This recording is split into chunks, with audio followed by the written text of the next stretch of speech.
ខ្ញុំមិនដែលមើលងាយអ្នកទេដូចដែលខ្ញុំមិនដែលទាមទារថាអ្នកត្រូវរកលុយបានប៉ុន្មានដែរខ្ញុំគ្រាន់តែចង់ឲ្យអ្នកយល់ពីភាពហត់នឿយរបស់ខ្ញុំហើយជួយគ្នាគ្រប់គ្រងផ្ទះនេះមិនបានជាខ្ញុំមិនយល់ពីអ្នករាល់ថ្ងៃខ្ញុំរៀបចំផ្ទះឲ្យស្អាតបោកខោអាវធ្វើម្ហូបឲ្យអ្នកម្ហូបគឺកំងពីក្រៅហើយខោអាវគឺបោកនៅហាងសិនវ៉ាន់រូយើងកុំបោកខ្លួនឯងទៀតអីទឹកភ្នែកនាងស្រក់ចុះមកតក់នៅលើតុអាហារខ្ញុំស្រាប់តែមានអារម្មណ៍អាណិតរួចក្រោកឈរដើម្បីទៅអោបនាងតែនាងរុញខ្ញុំចេញយ៉ាងខ្លាំងហើយរត់ចូលក្នុងបន្ទប់គេងសំឡេងបិទទ្វារឬសូផងខ្ញុំឈរក្នុងបន្ទប់ទទួលភ្ញៀវស្ដាប់សំឡេងនាងយំក្នុងបន្ទប់រំជួលចិត្តយ៉ាងខ្លាំងនេះប្រហែលជាជីវិតអាពាហ៍ពិពាហ៍របស់យើងហើយរាល់ពេលមានបញ្ហានាងតែងតែប្រើទឹកភ្នែកនិងកំហឹងរីឯខ្ញុំតែងតែទន់ជ្រាយតែងតែយល់ព្រមតាមគេហើយតែងតែសុំទោសចុងក្រោយតែលើកនេះខ្ញុំលែងចង់សុំទោសទៀតហើយរសៀលនោះខ្ញុំទៅធ្វើការធម្មតាអ្នកក្នុងក្រុមហ៊ុនមិនទាន់ដឹងរឿងការពីយប់មិញទេមិត្តរួមការងារនៅតែរាក់ទាក់ខ្ញុំដូចសពមួយដងលេងសើចគ្មានប្រយោជន៍អ្វីខ្ញុំអង្គុយនៅតុបើកកុំព្យូទ័រតែមិនអាចខ្ចង់អារម្មណ៍អានអ្វីចេញសូម្បីតែមួយម៉ាត់ទូរស័ព្ទរត់មិនឈប់មានទាំងសារក្រុមនិងការជូនដំណឹងផ្សេងខ្ញុំមិនខ្វល់នឹងមើលទេរហូតដល់លោកចាំងពីផ្នែកគម្រោងដើរមកគាត់ទះស្មាខ្ញុំហើយហុចទូរស័ព្ទមកឲ្យមើលស៊ីវឈឿនប្រពន្ធឯងមានរឿងអីហ្នឹងនៅលើអេក្រង់គឺជាសារបង្ហោះរបស់សិនវ៉ាន់រូរូបថតនាងអង្គុយយំនៅលើសាឡុងជាមួយសំណេរថាមនុស្សខ្លះឲ្យរកលុយបានបន្តិចបន្តួចក៏គិតថាខ្លួនឯងធំជាងគេមិនទាំងចេះធ្វើតញ្ញូទៀតរៀបការបាន2ឆ្នាំខ្ញុំឲ្យយុវវ័យល្អបំផុតទៅអ្នកចុងក្រោយទទួលបានលទ្ធផលបែបនេះខាងក្រោមមានគេចុច like ជាង10នឹងមតិយោបល់រាប់សិបវ៉ាន់រូកាត់អីតោះគ្នាអីប្រុសគឺអញ្ចឹងហើយកុំគិតច្រើនអីតោះស៊ូឡើងមិត្តសម្លាញ់បើចង់រំសាយទុកមករកខ្ញុំបានលូឈឿនមើលទៅជាមនុស្សល្អតែហេតុអ្វីបានជាបែបនេះមតិចុងក្រោយគឺមិត្តភក្តិចិត្តដិតនាងសរសេរថាវ៉ាន់រូកុំយំអីប្រុសខ្លះវាជាមនុស្សក្បត់ចិត្តទោះឯងធ្វើល្អប៉ុណ្ណាក៏វាមិនចេះពេញចិត្តដែរបើតាមខ្ញុំប្រុសបែបនេះទុកធ្វើអីគួរតែលែងលះទៅអ្នកសុំនឹងទទួលបានអ្វីដែលល្អជាងនេះខ្ញុំមើលសារនោះចប់ស្រាប់តែសាយឲ្យភាពល្ងងខ្លៃរបស់ខ្លួនឯងសាយដែលខ្លួនឯងនៅតែព្យាយាមគិតពិចារណាថាខ្លួនឯងធ្វើខុសត្រង់ណាខ្ញុំយកទូរស័ព្ទផ្ញើសារទៅសិនវ៉ាន់រូថាវ៉ាន់រូលុបសារបង្ហោះនោះចោលទៅតើបានសិទ្ធអីខ្ញុំនិយាយរឿងពិតអ្នកមានមតិយោបល់អីអ្នកបង្ហោះបានប៉ុន្តែសូមនិយាយរឿងពិតផងតើអ្នកណាដែលមិនប្រាប់ខ្ញុំហើយហៅភ្ញៀវពីទៅមកតើអ្នកណាឲ្យខ្ញុំចេញលុយថ្លៃម្ហូបមួយសែនផ្ញើសាររួចខ្ញុំសម្លឹងមើលអេក្រង់ឃើញស្ថានភាពកំពុងវាអក្សរលេខឡើងហើយបាត់ទៅបាត់ហើយលេខឡើងជាច្រើនដងទីបំផុតនាងផ្ញើសារមកមួយឃ្លាថាលូឈឿនអ្នកធ្វើឲ្យខ្ញុំខកចិត្តខ្លាំងណាស់រួចហើយនាងមិនបានលុបសារនោះទេខ្ញុំមិនបានតបវិញខ្ញុំបើកកំណត់ត្រាជេរគ្នាកន្លងមកហើយថតអេក្រង់ទុករក្សាទុកក្នុងទូរស័ព្ទមិនមែនព្រោះចង់រក្សាទុកធ្វើអីទេតែខ្ញុំស្រាប់តែដឹងថា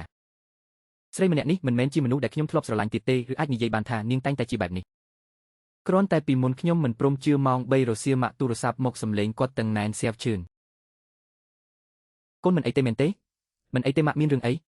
ម៉ាក់ឃើញសារដែលប្រពន្ធកូនបង្ហោះពួកកូនឆ្លោះគ្នាអីខ្ញុំស្ងាត់បន្តិចរួចក៏ប្រាប់រឿងរ៉ាវខ្លះសៀវឈឿនម៉ាក់និយាយតាមត្រង់ណាកូនមិនអាចរស់នៅជាមួយប្រពន្ធបែបនេះបានយូរទេ2ឆ្នាំដែលកូនរៀបការជាមួយនាងម៉ាក់មើលឃើញនឹងឈឺចាប់ក្នុងចិត្តណាស់រឿងរ៉ាវគ្រួសារនាងកូនទ្រាំមិនរួចទេម៉ាក់និងប៉ាកូនមិនមែនជាមនុស្សខ្លាំងពូកែអ្វីទេតែរឿងមួយដែលពួកយើងធ្វើត្រូវគឺមិនដែលឲ្យកូនត្រូវទទួលរងសម្ពាធឡើយ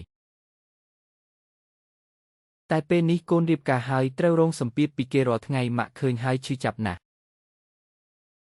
ម៉ាក់ដឹងថាវាពិបាកម៉ាក់ដឹងថាកូនមិនចង់លែងលះខ្លាចគេមើលងាយតែម៉ាក់ប្រាប់កូនថាអាពាហ៍ពិពាហ៍ខ្លះមិនអាចរក្សាបានទេដូចជាអាវដែលដាច់រហែកកូនដេរជួសជុលពាក់លើខ្លួនអ្នកក្រៅមើលមកហាក់សំរុំតែខ្លួនឯងគឺត្រជាក់ជាជាងបង្ខំឲ្យត្រជាក់ស្លាប់គួរតែដោះវាចេញប៉ាក៏និយាយតាមទូរស័ព្ទថាម៉ាក់ឯងនិយាយរឿងនេះធ្វើអីរឿងក្មេងទុកឲ្យគេដោះស្រាយខ្លួនឯងមិនបានខ្ញុំនិយាយមិនបាននោះគឺជាកូនប្រុសខ្ញុំសៀវឈឿនម៉ាក់មិនបង្ខំកូនទេតែម៉ាក់មានតែមួយម៉ាត់គត់កូនចាំទុកទោះកូនជ្រើសរើសយ៉ាងណាប៉ាម៉ាក់គ្រប់គ្រងកូនទាំងអស់បើកូនគិតច្បាស់លាស់ហើយចូលធ្វើតាមចិត្តខ្លួនឯងកុំធ្វើបាបខ្លួនឯងក្រោយបិទទូរស័ព្ទខ្ញុំអង្គុយនៅទៅធ្វើការដោយក្តីរំជួលចិត្តប៉ាម៉ាក់ខ្ញុំគឺបែបនេះទោះខ្ញុំធ្វើអ្វីក៏ពួកគាត់គ្រប់គ្រងដែរប៉ុន្តែព្រោះតែបែបនេះហើយទើបខ្ញុំមិនចង់ឲ្យពួកគាត់ខកចិត្តមិនចង់ឲ្យពួកគាត់ឃើញកូនប្រុសរស់នៅក្នុងជីវិតអាពាហ៍ពិពាហ៍យ៉ាងអភ័ព្វបែបនេះមួយសប្តាហ៍បន្តមកទៀតខ្ញុំនិងសិនវ៉ាន់រូបានធ្លាក់ចូលក្នុងសង្គ្រាមត្រជាក់នាងរើទៅផ្ទះម្ដាយនាងមុនចេញទៅនាងផ្ញើសារមួយមកខ្ញុំទៅនៅផ្ទះម៉ាក់សិនកូនគិតឲ្យច្បាស់ថាចង់បានអ្វីខ្ញុំមិនបានហាមនាងទេគ្រាន់តែទុកវិញថាអូខេមួយសប្តាហ៍នេះខ្ញុំរស់នៅតែម្នាក់ឯងក្នុងផ្ទះទំហំ120ម៉ែត្រការ៉េនេះស្រាប់តែមានអារម្មណ៍ថាវាទេស្អាតមិនមែនព្រោះខ្វះមនុស្សម្នាក់ទេតែព្រោះផ្ទះនេះតាំងពីដើមមកមិនមែនជាផ្ទះដែលខ្ញុំចង់បានឡើយមួយសប្តាហ៍នេះម៉ាក់ក្មេកលីវគួយឡានបានទូរស័ព្ទមកខ្ញុំ3ដងលើកទី1គឺយប់ថ្ងៃច័ន្ទស៊ីវឈឿនវ៉ាន់រូទៅនៅផ្ទះម៉ាក់សិនពួកកូនមានរឿងអីយល់ច្រឡំគ្នានិយាយគ្នាល្អទៅកុំឆ្លោះគ្នាម៉ាក់ដឹងថាកូនជាក្មេងល្អនិងមិនធ្វើឲ្យម៉ាក់ខកចិត្តទេ មែនទេខ្ញុំឆ្លើយបញ្ឆោតពីម៉ាត់រួចបិទចោលលើកទី2គឺរសៀលថ្ងៃពុធសំឡេងនាងក៏ប្រែប្រួលលូឈឿនតើអញចង់យ៉ាងម៉េចវ៉ាន់រូទៅនៅទីនោះ3ថ្ងៃហើយអញមិនទាន់ទូរស័ព្ទរកមួយម៉ាត់ផងតើអញពិតជាមិនចង់រស់នៅជាមួយគ្នាទៀតមែនទេម៉ាក់នាងចង់ត្រឡប់មកវិញក៏មកខ្ញុំគោរពជំរឿសរបស់នាងនាងខឹងរហូតនិយាយមិនចេញរួចបិទចោលលើកទី3គឺយប់ថ្ងៃសុក្រលើកនេះប៉ាក្មេកសិនជានកោក៏ចូលរួមដែរសំឡេងគាត់តឹងណែនខ្លាំងលូឈឿនខ្ញុំប្រាប់ឯងរឿងនេះឯងត្រូវតែទទួលខុសត្រូវរឿងដែលឯងធ្វើនៅភោជនីយដ្ឋានថ្ងៃនោះធ្វើឲ្យគ្រួសារយើងបាត់បង់កិត្តិយសចំពោះមុខសាច់ញាតិបើឯងមិនសុំទោសមិនសងសំណងទេកុំសង្ឃឹមថាបានរស់នៅជាមួយគ្នាបន្តទៀតប៉ាតើប៉ាចង់ឲ្យខ្ញុំទទួលខុសត្រូវអ្វីទី1ថ្លៃម្ហូបថ្ងៃនោះប៉ាត្រូវតែចេញទោះសាច់ញាតិសងខ្លួនឯងក៏ដោយតែនោះព្រោះតែប៉ាធ្វើរឿងមិនសមហេតុផលប៉ាត្រូវតែសងលុយគេវិញក្នុងមួយផ្ទះ2000យ៉នទី2ប៉ាត្រូវឲ្យវ៉ានរូសេលិខិតសន្យាធានាថានឹងមិនឲ្យមានកំហុសបែបនេះទៀតទី3ចាប់ពីខែក្រោយទៅបានធនាគាររបស់ខ្ញុំត្រូវប្រគល់ឲ្យវ៉ានរូរក្សាទុកនេះគឺជាអ្វីដែលនាងគួរទទួលបានខ្ញុំស្ដាប់ចប់ហើយស្ទើរតែសាយប៉ានិយាយចប់ឬនៅនិយាយចប់ហើយមែនទេខ្ញុំប្រាប់ប៉ាទី1ថ្លៃម្ហូបថ្ងៃនោះខ្ញុំមិនចេញទេខ្ញុំមិនសង1សេនឡើយទី2លិខិតសន្យាខ្ញុំមិនសរសេរទេព្រោះខ្ញុំមិនបានធ្វើអ្វីខុសទី3បានធនាគារខ្ញុំមិនប្រគល់ឲ្យអ្នកណាទេរួមទាំងវ៉ានរូផងដែរហើយមួយទៀតប៉ាឲ្យវ៉ានរូត្រឡប់មកវិញមកយើងលេងលេះគ្នាខាងនោះស្ងាត់មួយសន្ទុះប្រហែល10វិនាទីក្រោយសំឡេងម៉ាក់ក្មេកក៏បន្លឺឡើងទាំងយំលូឈឿនឯងនិយាយភាសាមនុស្សមែនទេកូនស្រីខ្ញុំតាមឯង2ឆ្នាំឯងថាចង់លេងក៏លេងម៉ាក់មិនមែនកូនចង់លេងទេតែពួកអ្នកកំពុងបង្ខំកូនវ៉ានរូរៀបការជាមួយកូន2ឆ្នាំកូនធ្លាប់ធ្វើបាបនាងទេនាងចង់បានអ្វីកូនឲ្យនាងចង់ធ្វើអ្វីកូនគ្រប់គ្រងកូនមិនដែលនិយាយថាទេម្ដងណាឡើយចុះពួកអ្នកវិញពួកអ្នកគិតថាអ្វីដែលកូនធ្វើគឺជារឿងធម្មតាគិតថាលុយដែលកូនរកបានជាលុយគ្រួសារអ្នកគិតថាខ្ញុំត្រូវចិញ្ចឹមពួកអ្នកទាំងអស់ខ្ញុំប្រាប់ឯងលូឈឿនម៉ាក់កុំនិយាយទៀតអីកូនគិតច្បាស់ណាស់រឿងនេះលេងលេះដាច់ខាតនិយាយចប់ខ្ញុំក៏បិទទូរស័ព្ទថ្ងៃបន្ទាប់គឺជាថ្ងៃសៅរ៍ខ្ញុំគិតថាចង់សម្រាកនៅផ្ទះមួយថ្ងៃតែនឹកស្មានមិនដល់ថាសិនវ៉ានរូនឹងត្រឡប់មកវិញម៉ោង10ព្រឹកជាងខ្ញុំកំពុងស្រោចផ្កានៅលើរានហាលឬសំឡេងសោរបើកទ្វារខ្ញុំងាកក្រោយមើលទៅឃើញសិនវ៉ានរូរុញទ្វារចូលមកពីក្រោយនាងមានម៉ាក់នាងលីវគួយឡាននិងប៉ានាងសិនជានកោមកគ្រប់មុខតែម្ដង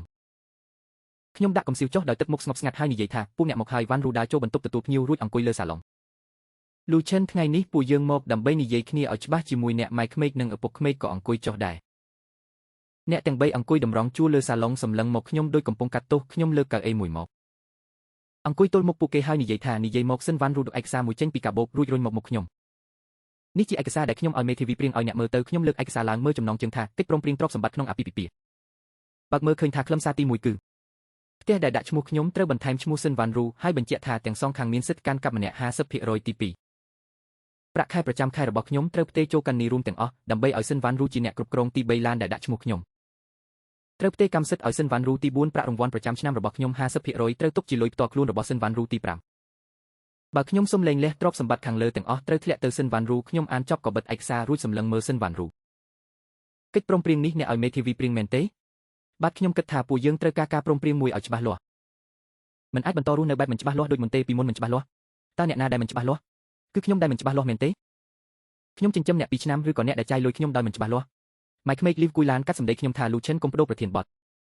កិច្ចព្រមព្រៀងនេះយុត្តិធម៌ណាស់អ្នកផ្ដល់ភាពកក់ក្ដៅដល់វ៉ាន់រូទើបនាងអាចរស់នៅជាមួយអ្នកដោយសុខចិត្ត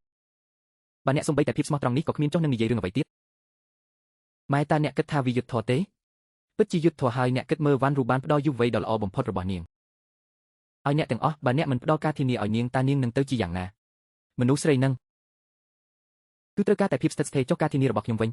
ប្រាក់ខែខ្ញុំប្រគល់ឲ្យទាំងអស់ផ្ទះបែងចែកឲ្យនាងពាក់កណ្ដាលឡានឲ្យនាងប្រាក់រង្វាន់ឆ្នាំក៏ត្រូវចែកឲ្យនាងពាក់កណ្ដាលចុះតើខ្ញុំនៅសល់អ្វីអ្នកនៅមានអ្វីមិនពេញចិត្តទៀតអ្នកជាប្រុសទុំរឿងតូចតាច់បែបនេះមិនខ្មាស់គេទេវ៉ាន់រូតាមអ្នកក៏គួរតែទទួលខុសត្រូវចំពោះនាងដែរប៉ាខ្ញុំបានទទួលខុសត្រូវចំពោះនាង2ឆ្នាំមកហើយ2ឆ្នាំនេះប្រាក់ខែខ្ញុំ 28000 បង់រំលោភផ្ទះរំលោះឡាននិងចំណាយប្រចាំថ្ងៃសរុបទៅ 27000